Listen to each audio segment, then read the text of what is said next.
Application कैसे बनाते हैं ये भी आपको आ गया। आज हमारा टारगेट है एप्लीकेशन और डेटाबेस के बीच में कनेक्शन एस्टैब्लिश। ठीक, तो अब यहाँ पे हम उसी एप्लीकेशन को ओपन करेंगे। अब जितनी जितनी प्रैक्टिस चाहिए वो प्रैक्टिस आप शुरू कर दोगे। ठीक, अभी प्रॉपर पता चलेगा। इस नाम से आपका यही है, गेट डाटा बेस। ये वाला प्रोजेक्ट ही है, इसी को सिलेक्ट करो।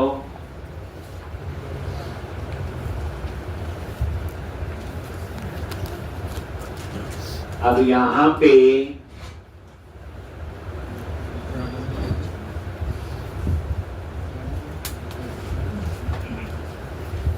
तो हमने कल जो है ये डिजाइन बनाया, क्लियर है जी, और डाटा पे तो ये डिजाइन समझा दिया था। Amp number, name, address, salary, और ये चार हमने क्या लगाए थे, टेक्स्ट बॉक्स। ठीक है जी, सेव, सबमिट का कोड, अपडेट, एग्जिस्टिंग इंफॉर्मेशन को अपडेट कर। इसी तरह से डिलीट, कोई गलत डेटा है तो उसको क्या करोगे आप लोग, डिलीट करोगे। ठीक,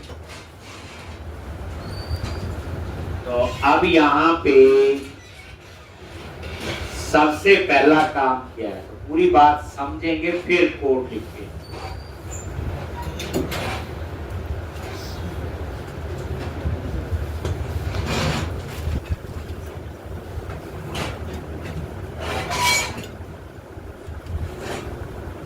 देखो, जो एप्लीकेशन है ये अलग सर्वर पे रन होती, जिसको हम कहते हैं एप्लीकेशन सर्वर, ध्यान से पूरा।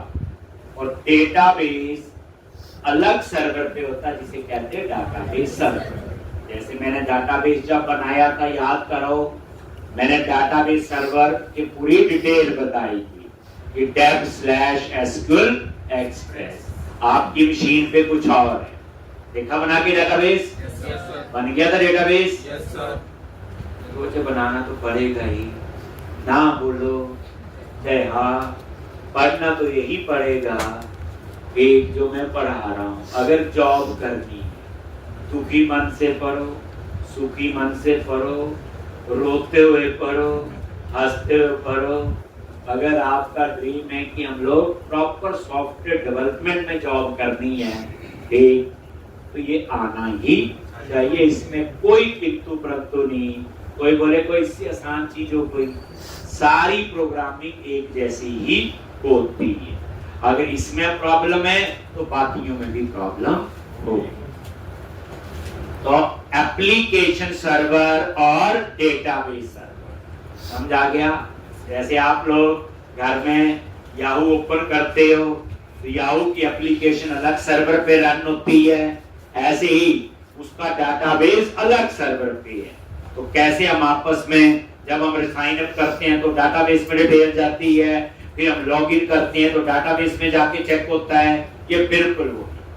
तो आज हम लोग क्या करेंगे, एप्लीकेशन और डाटाबेस।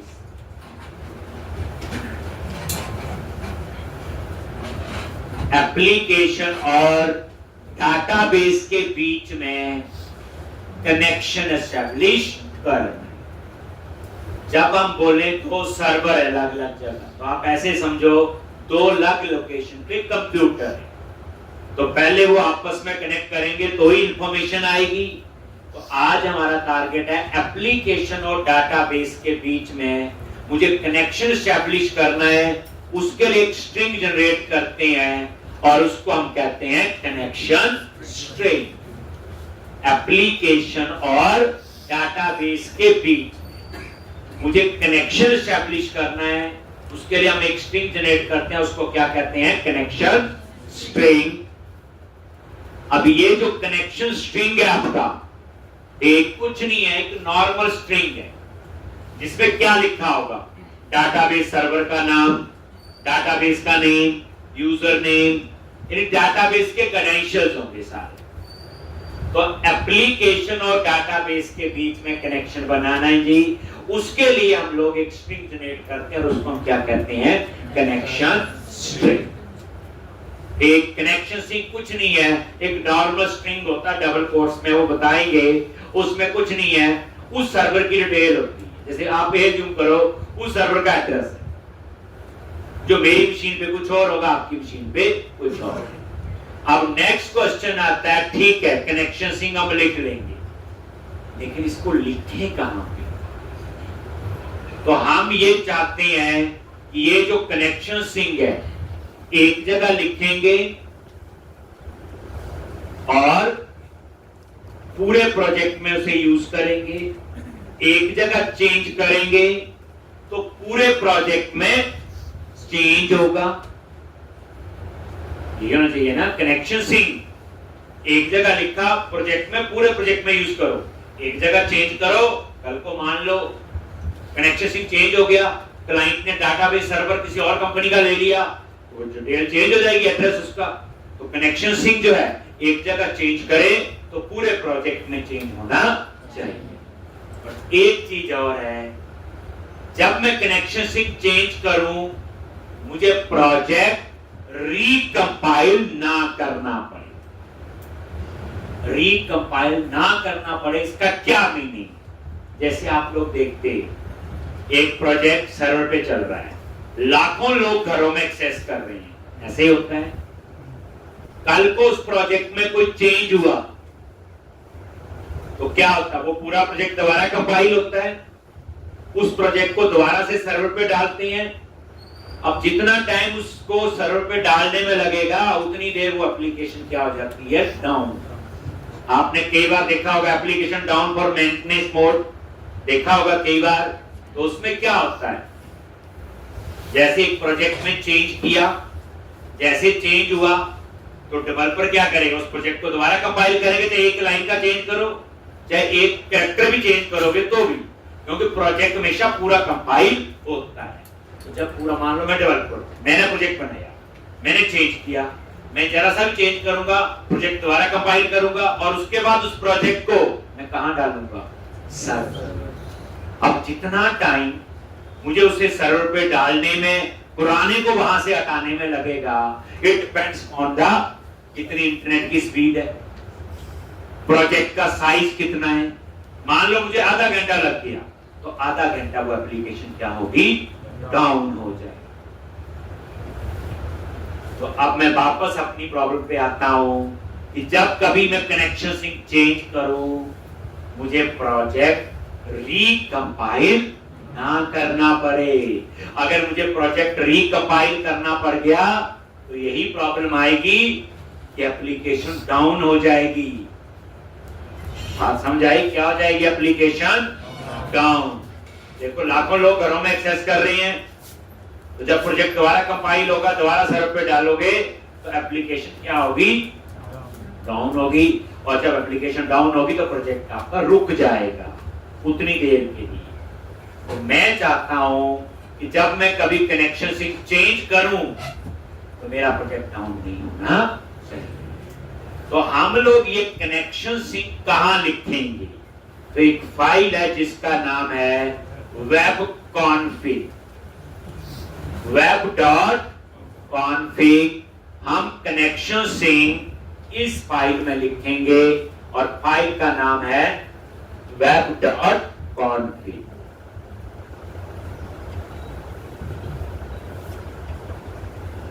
web.config फाइल, ठीक, web.config। क्वेश्चन आता, देखो कहानी की तरह क्वेश्चन आता, ये वेब कॉन्फिग यूज कर रहे हैं, कनेक्शन सिंक क्या होता है? ये आते ना आपके माइंड में एकदम से भूल गए, ये आएगा क्वेश्चन, सामने वाला यही पूछेगा। तो आपने पूरी कहानी की तरह, कनेक्शन सिंक क्या है? एप्लीकेशन सर्वर लॉक होता है जी, डाटाबेस सर्वर लॉक होता है। एप्लीकेशन सर्वर और डाटाबेस सर्वर के बीच में मुझे कनेक्शन एस्टैब्लिश करना है, तभी आपस में दोनों काम कर पाएंगे। उसके लिए हम एक स्ट्रिंग जनरेट करते हैं, उसको हम क्या कहते हैं? Connection string. अब ये कनेक्शन सिंक हम कहां लिखेंगे? ये कनेक्शन सिंक में होता क्या है? इस कनेक्शन सिंक में हमारी डाटाबेस सर्वर की पूरी डिटेल होती है। अब इसको हम लिखेंगे कहां? एक जगह प्रोजेक्ट में, पूरे प्रोजेक्ट में यूज करेंगे, एक जगह चेंज करेंगे पूरे प्रोजेक्ट में चेंज होगा।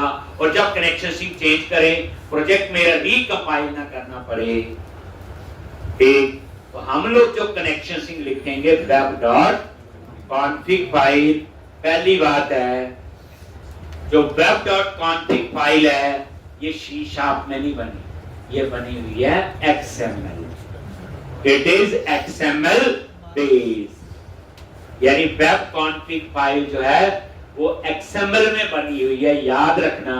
और XML में कंपाइलर नहीं हो, यही तो बताना कि कल को आप इस फाइल में चेंज करोगे तो प्रोजेक्ट कंपाइल करने की जरूरत नहीं है, XML के अंदर कंपाइलर नहीं हो। तो इसलिए वेब कॉन्फिग फाइल जो होती है that is non compiled file. Web dot config file जो है it is non compiled file, यानी जब कभी इसमें चेंज करो तो इसको कंपाइल करने की, जैसे नोटपैड है कंपाइल थोड़ी होता, बिल्कुल वैसे ही है, इसको कंपाइल करने की जरूरत नहीं होती क्योंकि ये फाइल किसमें बनी है XML, और XML में वैसे भी कंपाइलर नहीं हो। तो हम लोग कहां कनेक्शन सिंक लिखेंगे वेब डॉट कॉन्फिग फाइल में, और ये जो वेब कॉन्फिग फाइल है ये कॉन्फ़िगरेशन फाइल होती है। कौन सी होती है ये?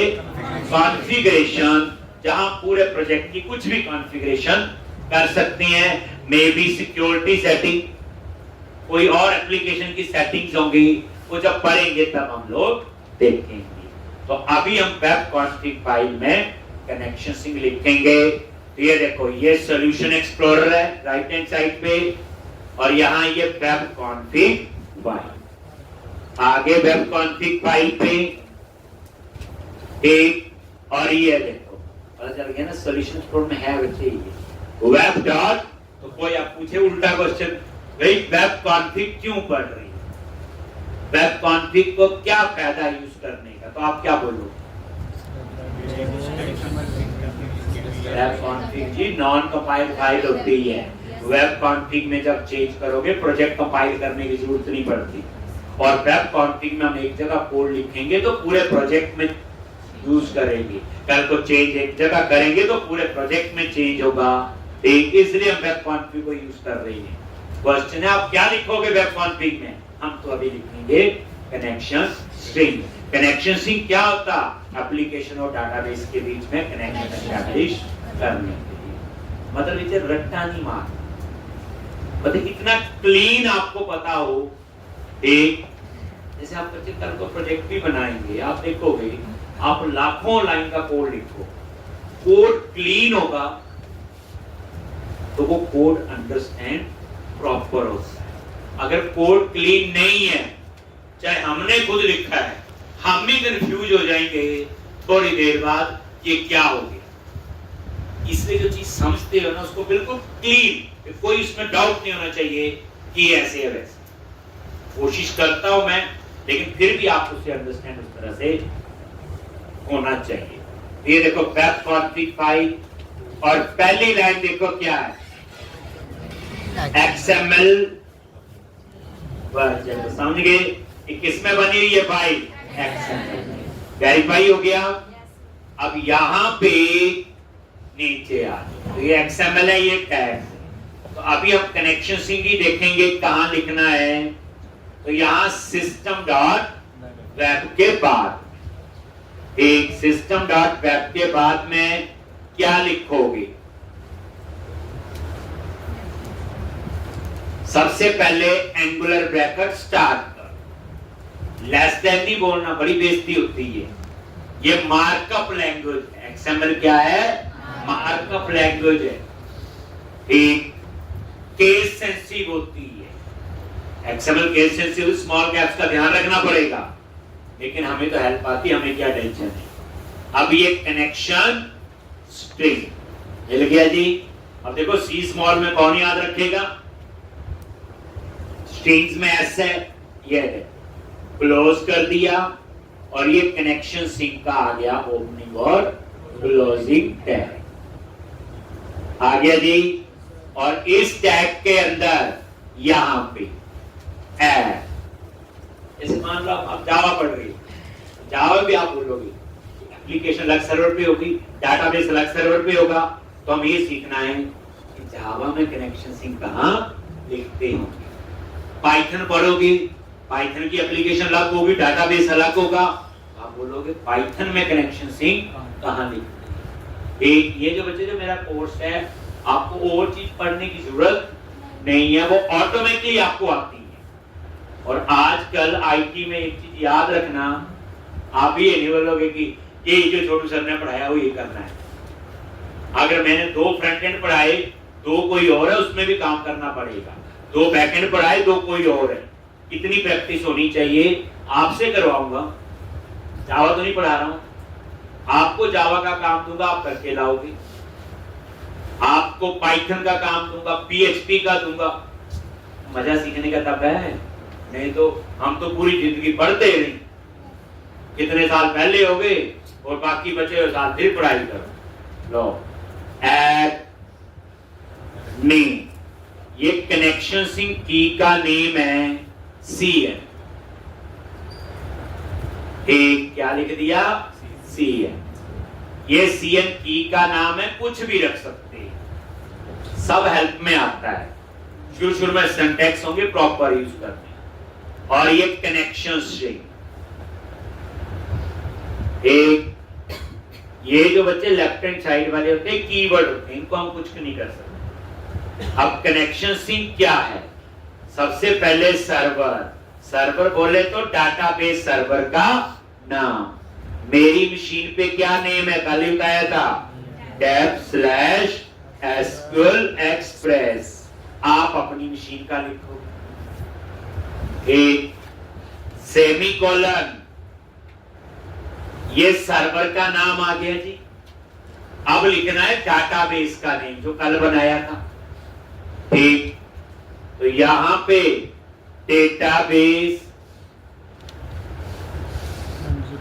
डेटाबेस क्या नेम है डाटाबेस का?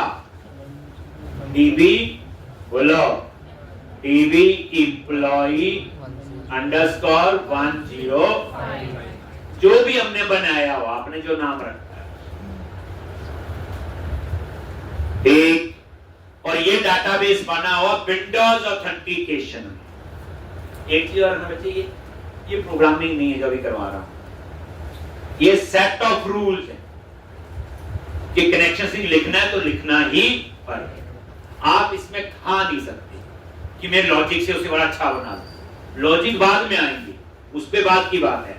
ये रूल्स हैं, इसमें आप कुछ आगे पीछे नहीं कर सकते। सर्वर का नाम डाल लिखोगे नहीं चलेगा, क्योंकि प्रोग्रामिंग थोड़ी है। तो इसलिए एक होते हैं स्टेप्स, रूल, वो तो उसमें तो आप भी कुछ नहीं कर सकते, मैं भी, उसमें सिंटैक्स है। एक प्रोग्रामिंग जब आई वो अलग चीज है, वो अलग सिनेरियो बताएंगे वो भी आप।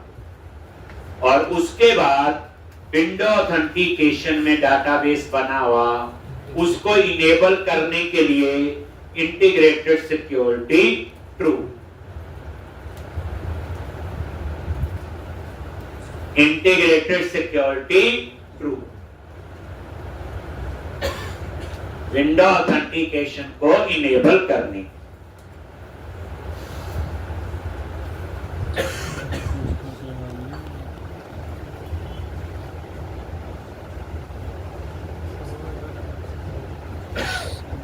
Integrated security true, Windows authentication को इनेबल करने के लिए। और आपको याद है हमारा डाटाबेस किस में बना हुआ? विंडोज ऑथेंटिकेशन में, याद है? अगर वो SQL सर्वर ऑथेंटिकेशन होती बच्चे, तो इसकी जगह आप लिखते यूजर आईडी और पासवर्ड, बस इतना बात होता। यूजर नेम और पासवर्ड जो माइक्रोसॉफ्ट SQL सर्वर का हो, वो कहीं आगे जरूरत होगी तब करें, बस। तो ये बात कॉन्फ़िग में आपने कनेक्शन सिंक लिख दिया, एक लाइन। कनेक्शन सिंक मल्टीपल हो सकती है, एक प्रोजेक्ट में आप लोग एक से ज्यादा डाटाबेस यूज कर रहे हो सकते हैं, तो आप मल्टीपल भी बना सकते हो। कुछ नहीं, एंटर प्रेस करके ये लिखना है, मैं वैसे बता रहा हूं। एड नेम, बस की का नाम क्या होना चाहिए? यूनिक। एक आगे कनेक्शन सिंक उसका दे दो, सर्वर का नाम, डाटाबेस का नहीं। बट अभी हमारे पास एक है, तो हमने तो एक ही डाटाबेस, मतलब एक प्रोजेक्ट में एक से ज्यादा डाटाबेस यूज हो सकते हैं और होते हैं, इसमें कोई वो नहीं। ये वेब कॉन्फ़िग फाइल में आपने कनेक्शन सिंक लिख दिया। क्वेश्चन फिर कनेक्शन सिंक क्या होता है, वेब कॉन्फ़िग क्यों लिखा, सारी कहानी आप अपने माइंड में रिवाइज कर लो, आपको पता होना चाहिए। ये लाइन क्यों लिखी, रुक जाओ ना, क्यों लिखी बस समझाओ, बाकी सारी कहानी बता पाए तो आपको आता है। अभी ये बोलो सर ने बताया था, यही होता है, यही लिखना है, एक टेस्ट को हमें नहीं आता। तो ये वेब कॉन्फ़िग फाइल में हमने क्या लिख दिया, कनेक्शन स्ट्रिंग। बच्चे अभी कनेक्शन नहीं बना, ये तो स्ट्रिंग लिखा है, ठीक।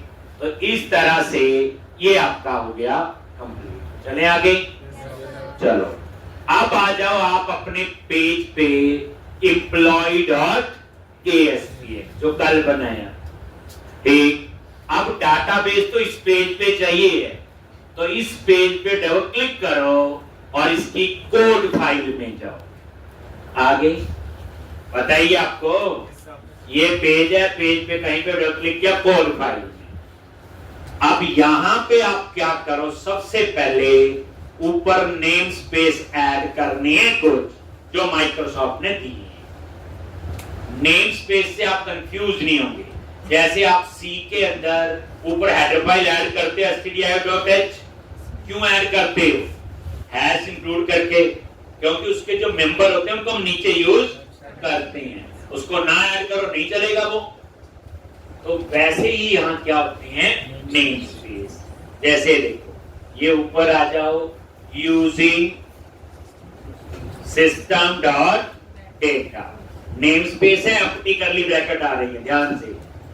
अब system dot data name space जो है, याद रखना इसमें कॉमन क्लासेज हैं जो हम किसी भी डाटाबेस के साथ यूज कर सकते हैं। यानी system dot data name space में जो क्लासेज हैं, क्लासेज होगी ना अंदर, वो ऐसी क्लासेज है जो आप किसी भी डाटाबेस के साथ यूज कर सकते हैं, चाहे ओरेकल यूज करो, चाहे माइस्क्ल, चाहे माइक्रोसॉफ्ट एसक्यूएल, सब। इसी तरह से using system dot data dot SQL client,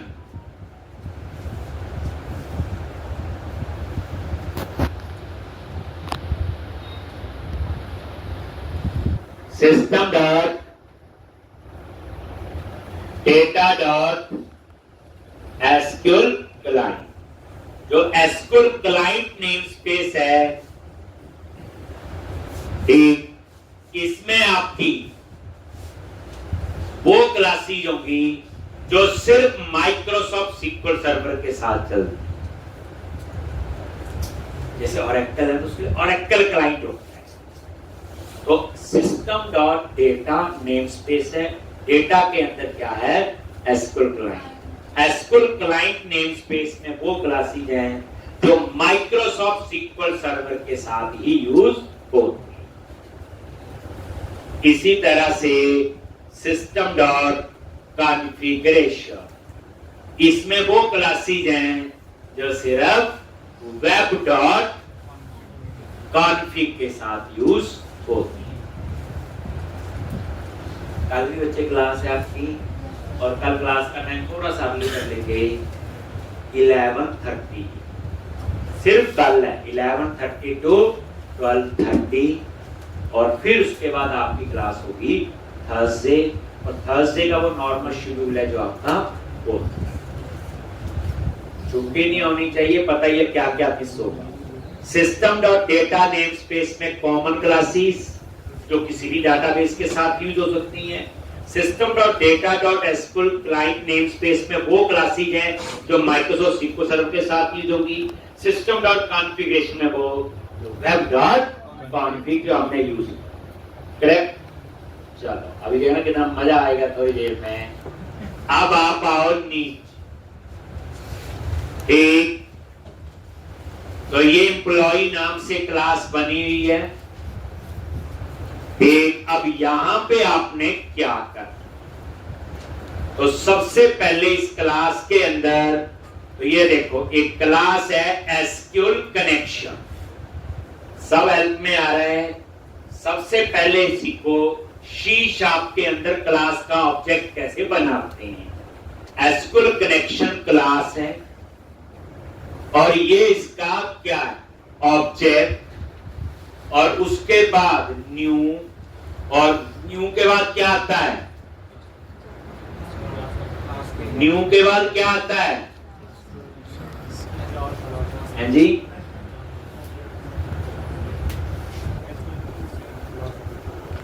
C sharp में क्लास का ऑब्जेक्ट कैसे बनाते हो। एसक्यूएल कनेक्शन क्लास का नेम है, ये ऑब्जेक्ट का नेम है, कौन, कुछ भी रख सकते हो ऑब्जेक्ट का नेम।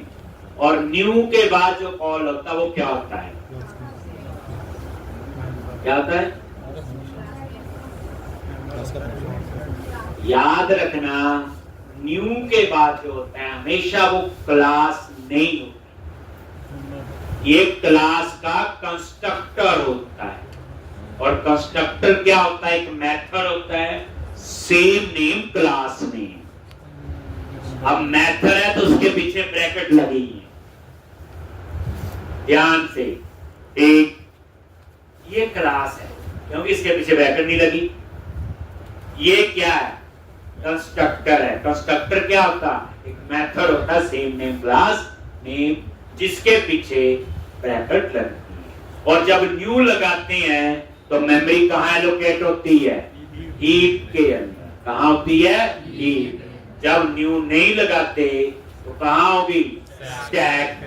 याद रखना जब न्यू लगाते हो तो मेमोरी कहाँ पे होती है एलोकेट, हीप के अंदर, ऊप्स नहीं छोड़ेगा। तो पहला था क्लास का नेम, ऑब्जेक्ट का नेम, और न्यू के बाद उस क्लास का कंस्ट्रक्टर। ठीक है जी। नेक्स्ट, एक बार मैंने बोला हुआ कुछ भी नई चीज पढ़ो, क्या करना, F12। तो एसक्यूएल कनेक्शन पे F12 करो। पहले ये है, क्लिक किया और F12 ध्यान से लिखो। सबसे पहले देखो नेम स्पेस क्या है इसका, system.data.sql क्लाइंट, जो हमने ऊपर ऐड किया। और ये क्या लिखा है, public seed class SQL connection. अब एक नई चीज सुनी, क्या, शी शार्प के अंदर सीड क्लासेस वो होती जिनको इनहेरिट नहीं कर सकते। सीड क्लासेस वो होती हैं जिनको इनहेरिट नहीं कर सकते। सीड क्लासेस शी शार्प के अंदर मैं बताया था, ऊप्स की काफी टर्म्स वैसे सीख लेंगे माइक्रोसॉफ्ट की देख देख के, अपनी जब बारी आएगी तब तो कहीं कुछ और हो। सीड क्लासेस वो होती जिनको इनहेरिट नहीं कर सकते। फिर एक चीज मुझे बता दो, ऐसी कौन सी क्लासेस हैं जो इनहेरिट हो, ये तो बता दो।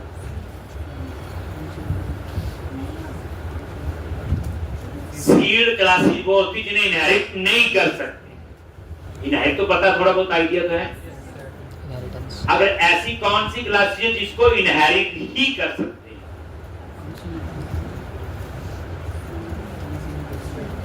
ऑब्जेक्ट नहीं बनता होगा ना, इनहेरिट ही हो सकती होगी। बोलो,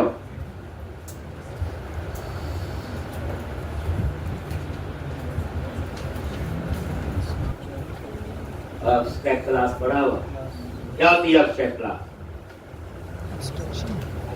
ऑब्जेक्ट क्लास का कभी भी ऑब्जेक्ट नहीं बनता। उस क्लास को आप क्या कर सकते हैं, इनहेरिट। ऑब्जेक्ट क्लासेस होती हैं, ऊप्स में होती हैं, हाँ वही ऊप्स है जो आपने पढ़ा। चलो एक चीज याद रखो, नई चीज आज, क्या, सीड क्लासेस। शी शार्प में कोई पूछे सीड क्लासेस क्या होती हैं, तो आप बोलोगे ऐसी क्लासेस जिन्हें इनहेरिट नहीं कर सकते। कोई पूछे शी शार्प में किसी क्लास को आप चाहते हो इनहेरिट नहीं करना, कोई इनहेरिट ना कर सके, तो हम उस क्लास को क्या बना देंगे, सीड। अब आप न्यू के बाद करो F12, इसके ऊपर F12 प्रेस किया और ये देखो, ये यहां नहीं गया इस बार ऊपर, अब यहां है। तो ये क्या है, क्लास थोड़ी है, ये इसका कंस्ट्रक्टर है। हर एक चीज बच्चे वेरीफाई, मेरे पे बिल्कुल विश्वास नहीं करते। F12 प्रेस करो, देखो कंस्ट्रक्टर है ये, मैंने भी यही बोला और यही होता है। ठीक, तो कहने का मतलब मेरा ये है कि ये न्यू के बाद जो है वो क्या आपका क्लास का ठीक। अब नेक्स्ट क्वेश्चन आता है क्या, ये क्लास क्यों यूज कर रहे हैं, अगला ये आता है ना। तो एसक्यूएल कनेक्शन क्लास जो है ये किसके लिए यूज होती, माइक्रोसॉफ्ट SQL सर्वर के साथ कनेक्शन बनाने के लिए, माइक्रोसॉफ्ट SQL सर्वर के साथ कनेक्शन एस्टैब्लिश करने के लिए यूज करते हैं हम लोग एसक्यूएल कनेक्शन क्लास। बस मीनिंग तो इसका ये है। कोई मुझे एसक्यूएल कनेक्शन क्लास क्यों पढ़ रही है, तो आप क्या बोलोगे, माइक्रोसॉफ्ट SQL सर्वर के साथ कनेक्शन एस्टैब्लिश करने के लिए यूज होती है एसक्यूएल कनेक्शन क्लास। मीनिंग तो इसका छोटा सा है। क्यों पढ़ रहे हैं जी एसक्यूएल कनेक्शन, मुझे जी माइक्रोसॉफ्ट SQL सर्वर के साथ कनेक्शन बनाना है, उसके लिए हम यूज करते हैं। लॉन्च। अब ये आपने क्लास का ऑब्जेक्ट बना लिया, इस ऑब्जेक्ट को मैं पूरी क्लास में कहीं पे भी यूज कर सकता हूं। ये क्लास लेवल वेरिएबल है, ये क्लास के अंदर किया ना मैं डिक्लेयर, तो मैं इस पूरी क्लास के अंदर कहीं पे भी एक्सेस कर सकता हूं, बट क्लास के बाहर नहीं, क्योंकि पब्लिक नहीं है। लो अब आ जाओ पेज लोड पे। अभी कनेक्शन बना थोड़ी है, ये तो मीनिंग है कि कनेक्शन क्लास क्यों यूज कर रही है, कनेक्शन बनाने के लिए। Then con dot connection string, then con dot connection string. ये रे, अब ये कनेक्शन स्ट्रिंग क्या है, F12 प्रेस करो, ये देखो ये क्या एक प्रॉपर्टी है और इसमें दोनों चीजें गेट और सेट।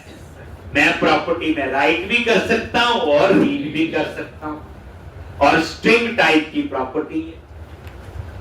ठीक, और ये है किसके अंदर, ये देखो एसक्यूएल कनेक्शन क्लास के अंदर। और ये मेंबर कौन सा है, नॉन स्टैटिक, क्योंकि नॉन स्टैटिक मेंबर को हम क्लास के ऑब्जेक्ट के साथ एक्सेस करते हैं, लिखवाया था।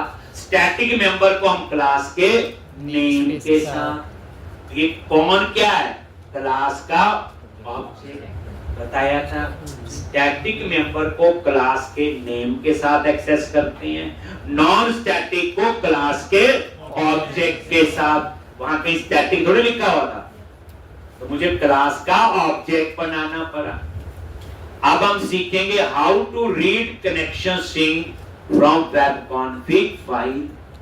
कैसे रीड करोगे, अब देखो जिनको नहीं पता वेब कॉन्फिग क्या होती है, वो सीधा कनेक्शन स्ट्रिंग यहां लिख देते हैं ऐसे चलता, और server is equal to def slash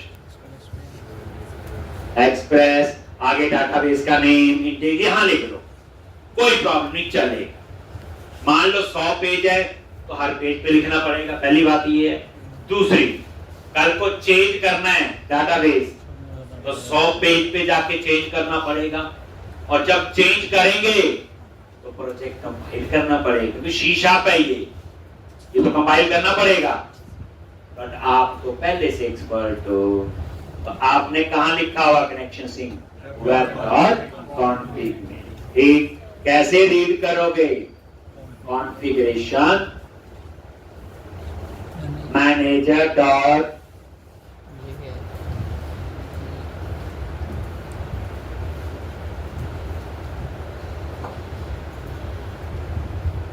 connection string, configuration manager dot, ये है कॉन्फ़िगरेशन मैनेजर जो क्लास है, ये क्या कर रही, read connection string from web config file, और ये कनेक्शन स्ट्रिंग का नेम है, यही रखा था CN जो वेब कॉन्फिग में लिखा हुआ, और डॉट कनेक्शन स्ट्रिंग।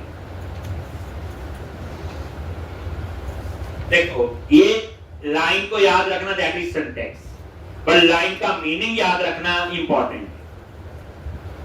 मीनिंग क्या है, ये लाइन क्या कर रही, वेब कॉन्फ़िग फाइल से कनेक्शन स्ट्रिंग रीड किया और एस्क्यूएल कनेक्शन क्लास की कनेक्शन स्ट्रिंग प्रॉपर्टी को असाइन कर दिया। यही हुआ ना, ये लेफ्ट हैंड साइड पे क्या एस्क्यूएल कनेक्शन क्लास की तो है ये कनेक्शन स्ट्रिंग, और रीड कहां से किया, वेब कॉन्फ़िग फाइल।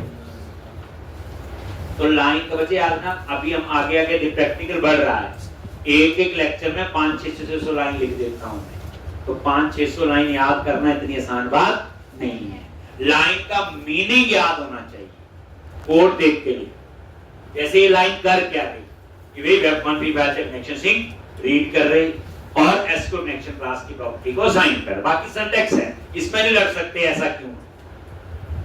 एक अब यहां पे ये देखो कॉन्फ़िगरेशन मैनेजर पे F12 प्रेस करो, कोई नई चीज लिखी F12 जरूर देखो, लॉजिक नेम स्पेस क्या है, सिस्टम डॉट कॉन्फ़िगरेशन है कि नहीं, एक और ये क्लास है और ये स्टैटिक क्लास है और इसमें ये सारे स्टैटिक मेंबर हैं, तो इसका मुझे ऑब्जेक्ट नहीं बनाना पड़ा, यही तो बताया। स्टैटिक को क्लास के नेम के साथ, ये देखो कनेक्शन स्ट्रिंग पे F12 प्रेस करो, ये आ गई, और ये है क्या, स्टैटिक। स्टैटिक मेंबर को कैसे एक्सेस करते हो, क्लास के नेम के साथ, तो ये वही हो रहा है। ये देखो कोई चीज मैं नहीं बनाता अपनी मर्जी, जो चीज बोली वही यहां पे होनी चाहिए। तो ये कॉन्फ़िगरेशन मैनेजर एक स्टैटिक क्लास है और कनेक्शन स्ट्रिंग एक स्टैटिक मेंबर है, इसलिए इसमें आपने देखा ऑब्जेक्ट नहीं बनाया। ठीक, तो ये थोड़े थोड़े रूप्स के वैसे चीजें याद रखेंगे ताकि कल को हम अपना प्रोजेक्ट बनाएं तब हमें इन चीजों का मीनिंग तो पता हो ना कम से कम। फिर क्वेश्चन ये रहता है कब स्टैटिक लेने कब नॉन स्टैटिक, ये भी टेंशन है, वो बात की बात है, वो जब उसकी टेंशन आएगी तब देखेंगे। अब ये लाइन और ये CN क्या है, जो वेब कॉन्फ़िग के अंदर लिखा हुआ। स्क्वायर ब्रैकेट क्यों, क्योंकि एरे, मैंने बोला नहीं मल्टीपल कनेक्शन सीख हो सकते हैं, मल्टीपल आएंगे तो एरे बनाता होगा ना वो, दैट्स व्हाई स्क्वायर ब्रैकेट मैंने यहां पे लगा। अब उसके बाद यहां पे अभी कनेक्शन नहीं बना, अभी कनेक्शन नहीं बना है, तो लिखी है लाइन, कनेक्शन बनेगा जब आप ये मेथड कॉल करो, कॉन डॉट ओपन। अगर कोई एरर है तो इस लाइन पे एरर देगा। मान लो आपने वेब कॉन्फ़िग में डाटाबेस का नाम गलत लिख दिया, कॉन डॉट ओपन पे एरर, आपने वेब कॉन्फ़िग में कनेक्शन स्ट्रिंग में सर्वर का नाम गलत लिख दिया, तो एरर कहां आएगी, कॉन डॉट ओपन। लेकिन कॉन डॉट ओपन पे एरर नहीं है, एरर तो कहीं ऊपर, इसलिए कनेक्शन कब ओपन होगा ये, अगर मैं इस पेज को मैं रन करूं और इसमें कोई एरर नहीं आई, पेज लोड इवेंट फायर होगा, अगर कोई एरर होगी तो बता देगा, देख लेते हैं। अगर पेज सक्सेसफुली ओपन हो गया कोई एरर नहीं, तो इसका मतलब मेरा डाटाबेस के साथ कनेक्शन स्टैब्लिश, लो कोई एरर नहीं है। ऐसा करते हैं, एरर डाल के देख लेते हैं, इतना किया। पहली बार जब बच्चे टेस्टिंग करनी जितना मुझे टाइम लग जाए पूरी करना, बार बार ना जरूरत पड़े। वेब कॉन्फ़िग में गए और मैंने यहां डाटाबेस का नाम है, ये मैंने जान के चेंज कर दिया, इस नाम का डाटाबेस है ही। अब आप रन करो, अब देखो, अब इसे कॉन डॉट ओपन पे एरर देनी चाहिए, क्योंकि पेज लोड इवेंट अपने आप फायर होगा, कनेक्शन स्ट्रिंग मिलेगा और ये कनेक्शन को ओपन करने की कोशिश करेगा।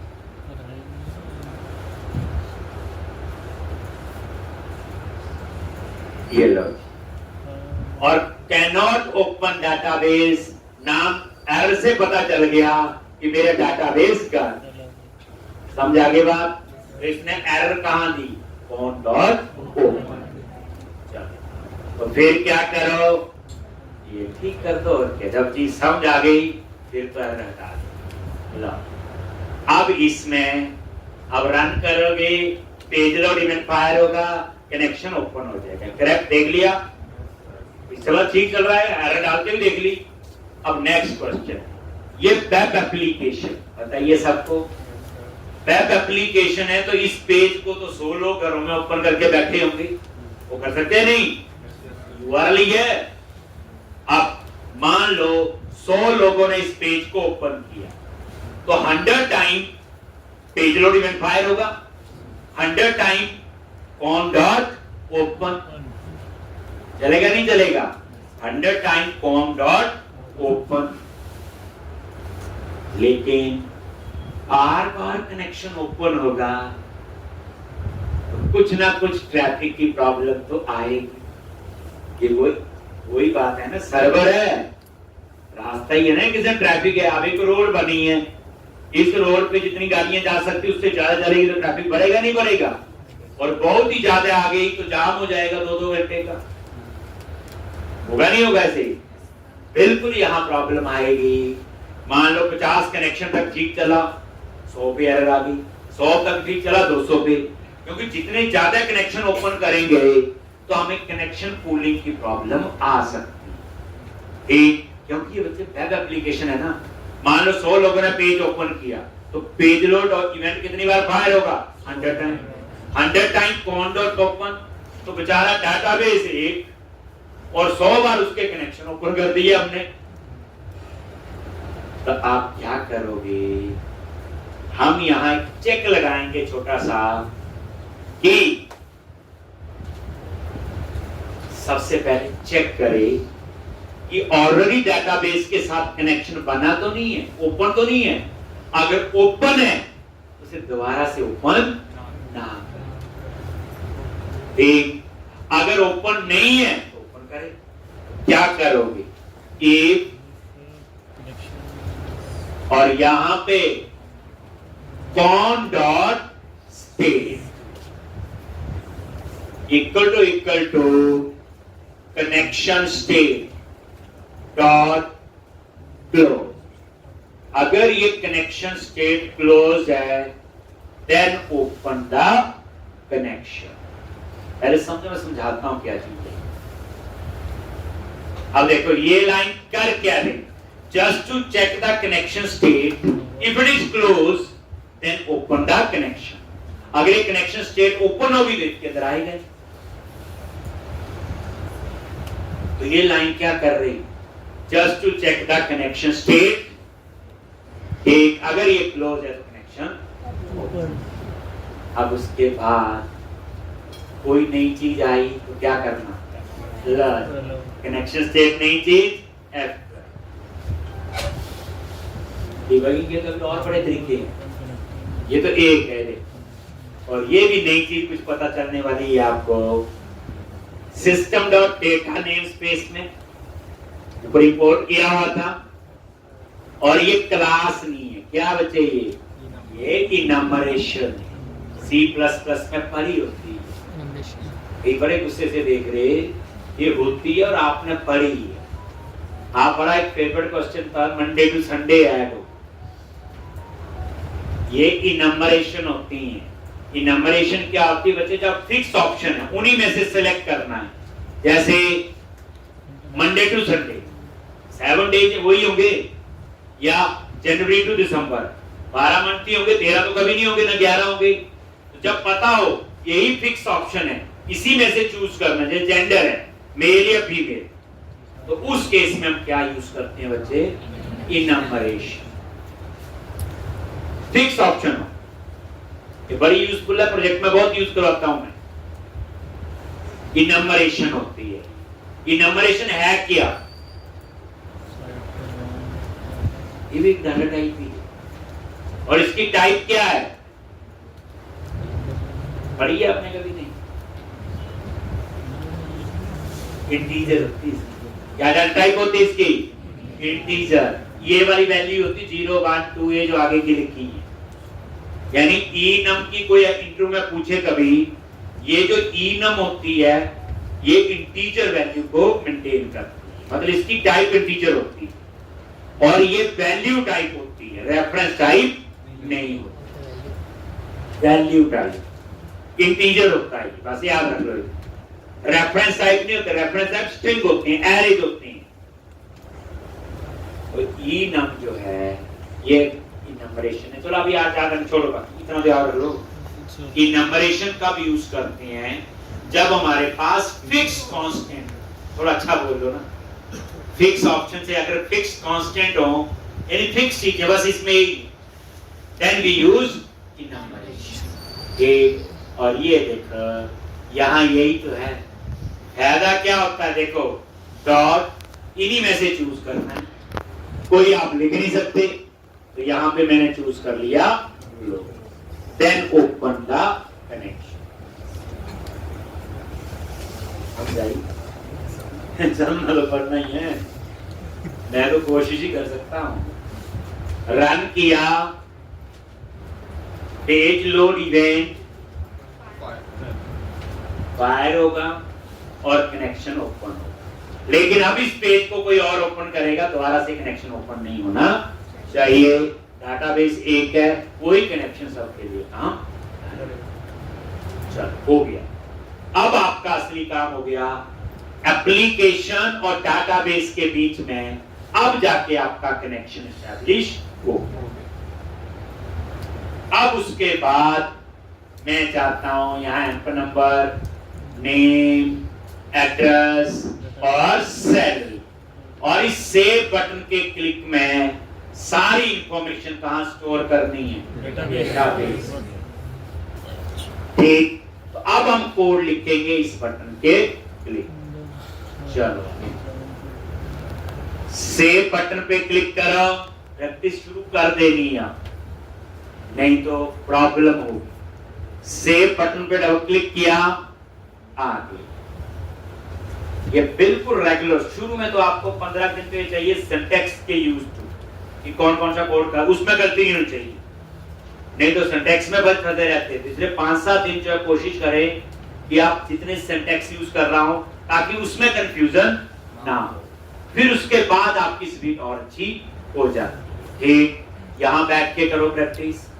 ठीक, तो आप आराम से कोई छोटी मोटी प्रॉब्लम हो करके फिर एक बार प्रैक्टिस शुरू हो गई, फिर जहां मर्जी करो, फिर कोई इतनी प्रॉब्लम नहीं आती। पर शुरू में जो है अगर घर में करोगे एरर आ गई तो क्या होगा, इसे शुरू में जो है आपको यहां बैठ के करनी चाहिए। लॉजिक आगे, अब एक और क्लास एसक्यूएल कमांड, ऑब्जेक्ट कैसे बनाना है, सीएमडी, और न्यू के बाद क्या है, उस क्लास का कंस्ट्रक्टर। अब पता चल गया। अब एसक्यूएल कमांड पे F12 प्रेस कर लो, नहीं है, लो ये भी सीड क्लास है। एसक्यूएल कमांड करेक्ट लिखा रहा है, system.data.sql क्लाइंट नेम स्पेस में आत डालनी है, वैसे करना ही है, और ये इसका F12, ये इसका क्या है, कंस्ट्रक्टर है। अब नेक्स्ट क्वेश्चन का आंसर चाहिए, ये क्लास हम क्यों पढ़ रहे, तो एसक्यूएल कमांड क्लास किसके लिए होती है, that is used for data manipulation. इसके लिए यूज होती है, that is used for data manipulation. इसको हम डेटा मैनिपुलेशन के लिए यूज करते हैं, जैसे डेटा सेव करना है, डेटा अपडेट करना है, डेटा डिलीट करना है, कुछ भी काम करना है, डेटा डिस्प्ले करवाना है, तो हम डेटा मैनिपुलेशन के लिए यूज करते हैं एसक्यूएल कमांड क्लास। कैसे, चलो आगे पढ़ो, cmd.command tags। पहली बात याद रखना, जो डाटाबेस है, डाटाबेस बेचारे को सिंपली समझा, मैंने बताया था, structure query language, that is base language for all databases, लिखवाया हुआ मैंने, यानी डाटाबेस को सिर्फ क्या समझाती है, सीक्वल ही। ठीक, structure query language, command text के अंदर क्या लिखोगे, एक डाटाबेस को सीक्वल की क्वेरी आती है। अब डाटाबेस में डाटा सेव करना है तो क्या क्वेरी होती, बोलो जल्दी बोलो, इंसर्ट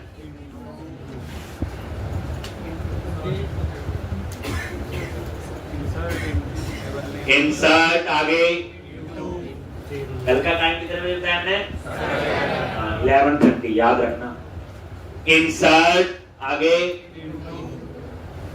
राजी लिख लिया, आगे टेबल नेम TBF बनाया हुआ हमने, आगे बोलो वैल्यूज,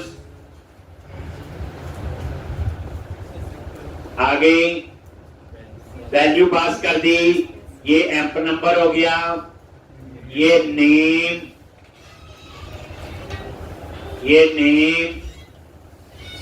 और ये एड्रेस, और ये सैलरी।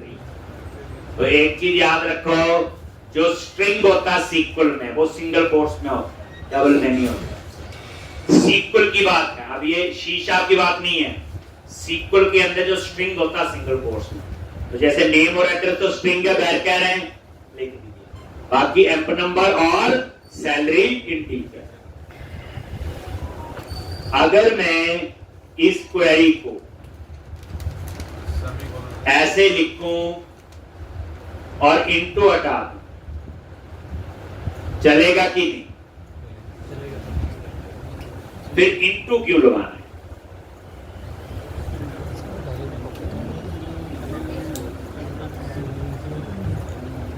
देखो, इनटू लगा दोगे तो भी चलेगा, इनटू नहीं लगाओगे तो भी चलेगा। करेक्ट है क्वेरी नीचे वाली। फिर इनटू कब लगाना चाहिए इतना बता। इंसर्ट क्वेरी बड़ी है, इंसर्ट क्वेरी को 4-5 तरीके से लिख सकते हैं। अब आपको जो आता है वो बताइएगा।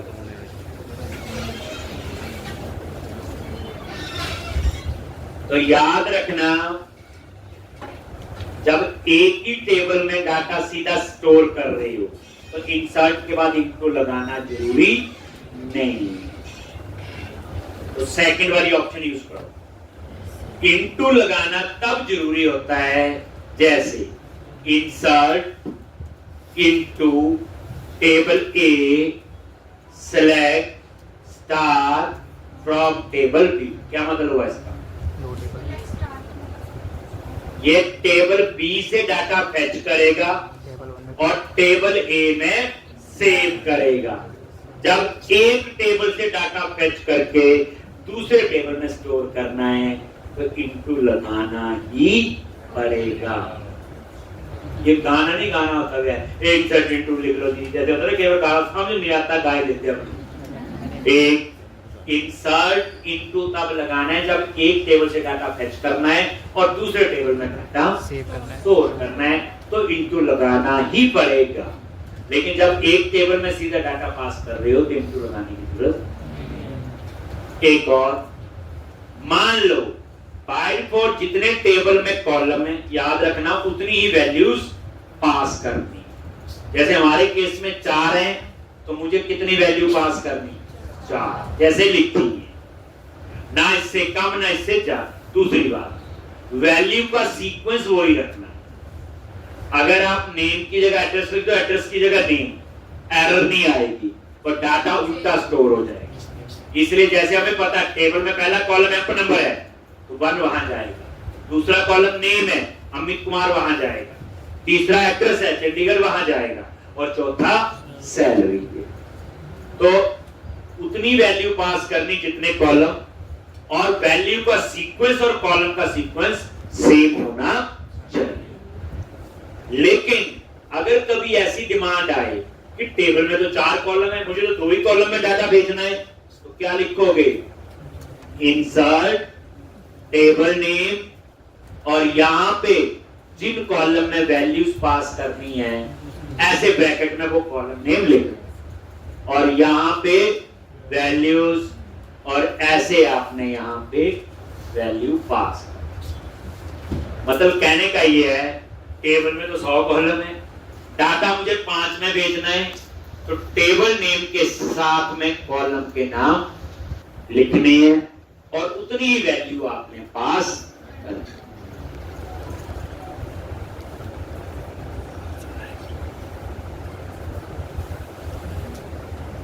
देख, अब मेरी जरूरत है इसकी, ये वाली। तो अब यहां पे ये क्वेरी लिखूंगा शीशा में। पहली बात, जब आप डायरेक्ट किसी भी लैंग्वेज में क्वेरी लिखते हैं, जैसे मैं लिख रहा हूं, देखो insert table name TBM values, और यहां पे 4 पैरामीटर,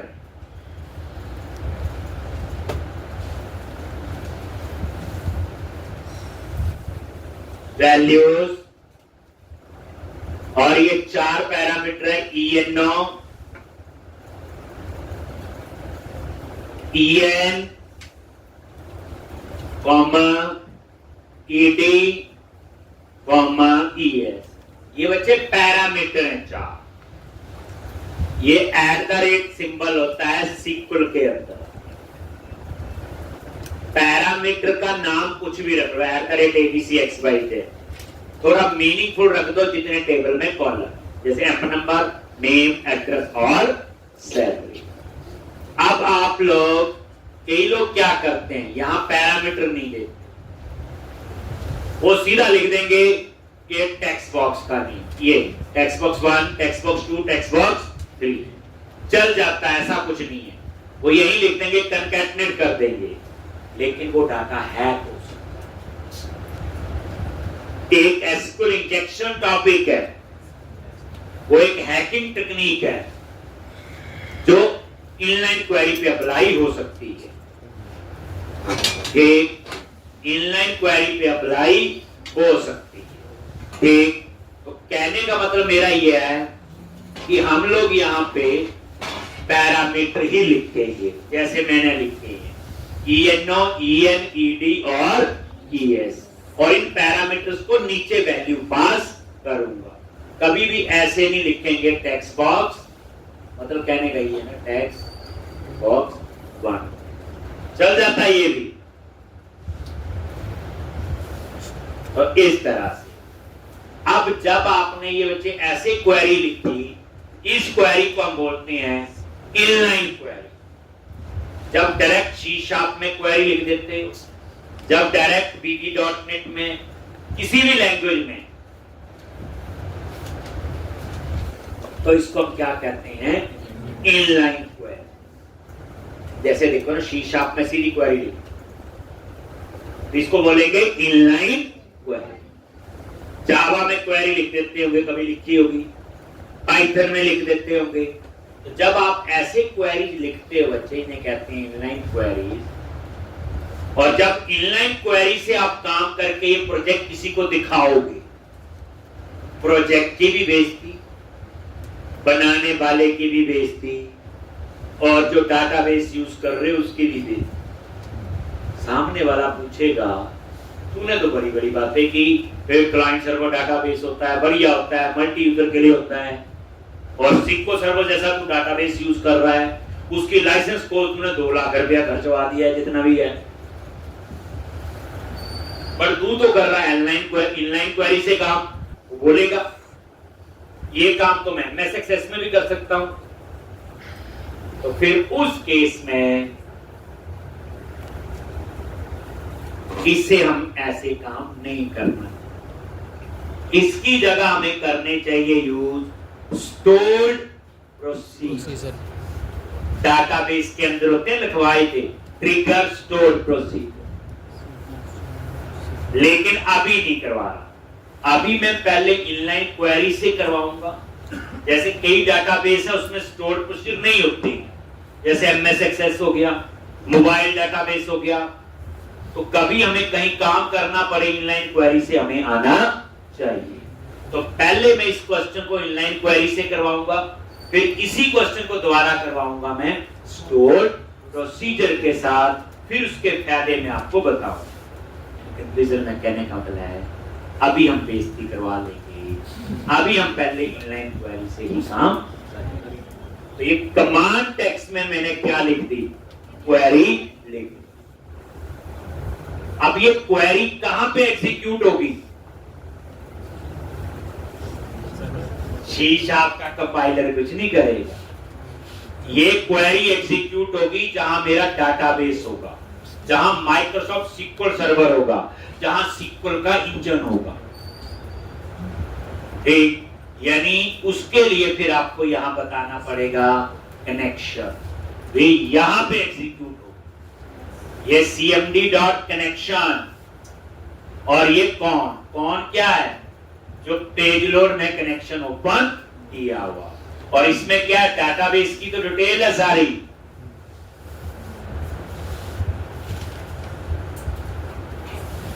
तो CMD dot connection is equal to con, और ये क्वेरी कहां पे एग्जीक्यूट होगी, डाटाबेस का हमने कनेक्शन बता दिया इसको, ठीक। अब ये कनेक्शन नहीं बताओगे एरर आएगी और कुछ नहीं होगा, इसे इसमें कुछ खा नहीं सकती, ये सेट ऑफ लाइंस है, रूल है, ये ऐसे ही फॉलो करना है।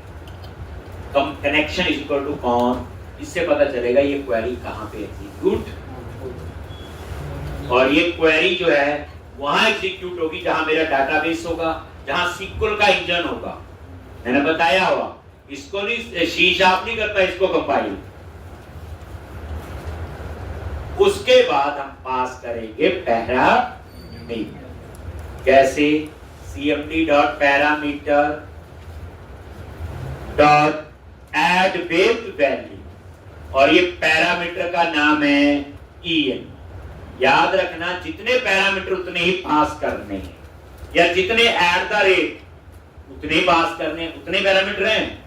और ये एम्प नंबर कहां से आएगा, टेक्स्ट बॉक्स 1 से, ठीक। देख लो तरीका, देख लो कैसे है, CMD dot parameters dot add with value, ये पहले पैरामीटर का नाम एम्प नंबर, और ये कहां से आएगा, टेक्स्ट बॉक्स 1 से। इसी तरह से बाकी 4 पैरामीटर हम पास करें, ठीक। इसी तरह से ये लो, यहां चेंज करो, कोई कॉपी पेस्ट नहीं करना आपने, टेक्स्ट बॉक्स 2, ये एड्रेस, जितने क्वेरी में पैरामीटर उतने पास करने होते, ना उससे कम ना उससे ज्यादा।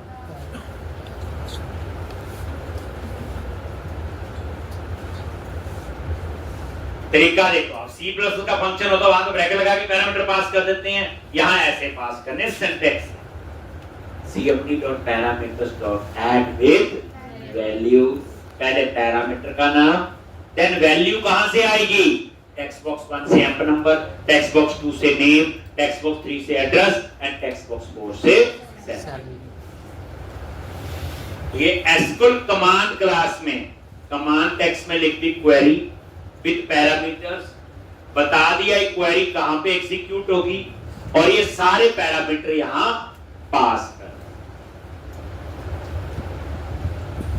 और उसके बाद CMD dot execute non query, ये क्या करेगा, इस क्वेरी को एग्जीक्यूट करेगा, CMD dot execute non query, इस क्वेरी को ये एग्जीक्यूट करेगा, ठीक। तो जब ये क्वेरी एग्जीक्यूट होगी डाटाबेस के अंदर, तब जाके डाटा सेव होगा। लेकिन एग्जीक्यूट नॉन क्वेरी पे अगर एरर आए, तो हो सकता हम कनेक्शन देना भूल गए हैं, हो सकता है एक आधा पैरामीटर देना भूल गए हैं, हो सकता है टेबल का नाम गलत हो, इसलिए काम तो सारा ये लाइन करे। अब इस लाइन को नहीं लिखो तो ऊपर वाली का कोई फायदा नहीं है। तो एग्जीक्यूट नॉन क्वेरी क्या करता है, just to execute the query. अगर यहां कोई एरर नहीं आई तो इसका मतलब आपका डाटा डाटाबेस में सेव हो। अगर ये सेव हो गया तो SQL कमांड क्लास ने तो मेमोरी ले ली हीप के अंदर, तो फिर मैं उस मेमोरी को क्या करूंगा, फ्री डिस्पोज, क्या कर दूंगा, डिस्पोज। याद रखो, लिखवाया हुआ हीप के अंदर जिस ऑब्जेक्ट ने मेमोरी ली, हमें उन ऑब्जेक्ट को फोर्सफुली डिस्ट्रॉय करना होता है, ये न्यू लगाया हुआ। अगर आप ये नाम ही लिखो cmd.dispose, कोई एरर नहीं आई, चलता रहे। जब लाखों यूजर यूज करेंगे तब पता चलेगा सर्वर तो हैक हो गया, क्योंकि वहां ऑब्जेक्ट बनते रहेंगे, डिस्ट्रॉय होंगे नहीं वो। लेकिन ये अच्छी प्रैक्टिस है, एक तो डिस्ट्रक्टर होता है, ये अच्छी प्रैक्टिस है। क्लास का ऑब्जेक्ट बनाया, यूज किया और साथ ही आपने उसको डिस्ट्रॉय कर दिया, ताकि एसक्यूएल कमांड क्लास में जो रिसोर्स यूज किए वो रिसोर्स फ्री, जब फिर जरूरत होगी तो फिर बन जाएगा। ठीक, और उसके बाद टेक्स्ट बॉक्स क्या हो जाना चाहिए, खाली। Text is equal to string dot empty, और इन चारों टेक्स्ट बॉक्स को क्या कर दो, एम्प्टी कर दो। टेक्स्ट बॉक्स 1, 2, 3 और 4, और उसके बाद टेक्स्ट बॉक्स 1 पे आपका कर्सर आना चाहिए। भाई इतना ही करवाना है, टेक्स्ट बॉक्स 1 पे कर्सर आना चाहिए। फ्लो देख लो ना, एसक्यूएल कमांड क्लास का ऑब्जेक्ट बनाया, कमांड टेक्स्ट में क्या क्वेरी लिखी, कनेक्शन बताया, सारे पैरामीटर पास किए, और एग्जीक्यूट नॉन क्वेरी ने डाटाबेस में डाटा सेव कर दिया। उसके बाद एसक्यूएल कमांड क्लास ने जो रिसोर्स यूज किए वो मैंने फ्री कर दिए। उसके बाद जो टेक्स्ट बॉक्स थे उसको क्या कर दिया, एम्प्टी कर दिया, और उसके बाद टेक्स्ट बॉक्स 1 पे क्या आ जाएगा, वापस कर। तो कितनी जल्दी सीख लेते हो आप लोग, ये प्रैक्टिस करके आना बच्चे। कल हम लोग आगे करेंगे, Monday Tuesday Wednesday institute open है, क्योंकि शुरू में आपको प्रैक्टिस की जरूरत होगी, तो अपना आके आप यहाँ पे प्रैक्टिस कर सकते हो, ताकि उस क्लास से पहले आपको पूरी कमांड इसकी होनी चाहिए। स्ट्रिंग डॉट एम्प्टी पता चल गया। अगर मैं इसकी जगह ये लिख लूं तो क्या होगा, ये तब भी खाली हो जाएगा, अब खाली हो जाएगा। इस दोनों में से बेस्ट ऑप्शन क्या है? देखो कई लोग ऐसे लिखते हैं, उनको डांट पड़ती है, क्यों पड़ेगी? देखो होता क्या, बंदे ने ऐसे स्पेस दे दी, अब स्पेस होता कैरेक्टर, वहां लगाई हो कोई वैलिडेशन, तो वो तो कभी एम्प्टी होगा ही नहीं, गलती का चांस होगा इसमें। इसलिए हम कभी भी ये नहीं यूज करते। हाँ, डांट खानी हो तो यूज कर लो, अदरवाइज स्ट्रिंग डॉट एम्प्टी ही बेस्ट ऑप्शन। ठीक है, और एक बार इसको रन कर लो, देख लेते हैं इसको। अभी हम सिंपल फ्लो पर रहे, कोई वैलिडेशन नहीं, कोई उसमें नहीं, पहले सीधा एम्प नंबर, नेम, एड्रेस और सेल, सेव पे क्लिक किया, लो सेव हो गया। और अब इसको डिस्प्ले करना तो कल करेंगे, कल आओगे। इंटरेस्टिंग क्वेश्चन है ये, पता क्या पता चल गया, जितनी भी वेबसाइट्स में आप साइन अप का कोड देखते हो वो यही हो, उसका डिजाइन थोड़ा और अच्छा होगा, उस पे वैलिडेशन लगी होगी, वो हम भी लगाएंगे आगे, बस ऐसा सा ही कोड कुछ होगा। तो कोड का पहली बात है बच्चे, रट्टा नहीं मारना, एक एक लाइन समझ के लिखनी है, ठीक, और प्रैक्टिस कम से कम 3 से 4 बार इसकी होनी चाहिए, नहीं तो दिल्ली दूर है, गड़बड़ी हो जाएगी। तो कल क्लास